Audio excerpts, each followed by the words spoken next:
नवनवीन व्हिडिओ पाहण्यासाठी व आमच्या सोबत राहण्यासाठी चॅनलला सबस्क्राइब करायला विसरू नका।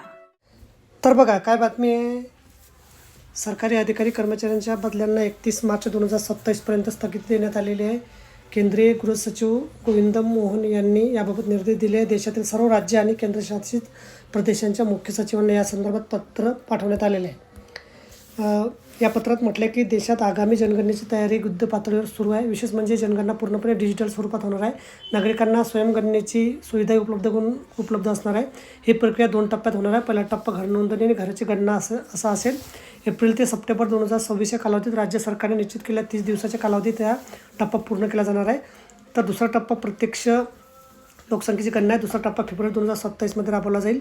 अध्यक्ष, राज्य, जिल्हा सचिव, तहसील आणि प्रगणक गट स्तरावर जनगणना अधिकाऱ्यांची नियुक्तीची प्रक्रिया बहुतांश राज्य व केंद्रशासित प्रदेशांमध्ये सुरू झाली आहे। या कर्मचाऱ्यांचे प्रशिक्षण सुरू करण्यात आले आहे। जनगणना कायदा 1948 आणि जनगणना नियम 1990 अंतर्गत या अधिकाऱ्यांना अत्यंत महत्त्वाचे आणि वैधानिक कर्तव्य पार पाडावे लागतात। त्यामुळे एकदा अधिकाऱ्यांची नियुक्ती झाल्यानंतर जनगणनेची संपूर्ण प्रक्रिया संपेपर्यंत त्यांना त्यांच्या पदावरून हटवले जाऊ नये अशी स्पष्ट भूमिका सरकारने घेतली आहे।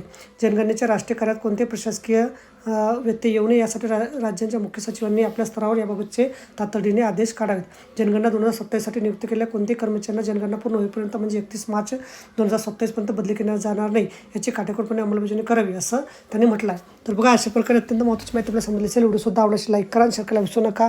धन्यवाद।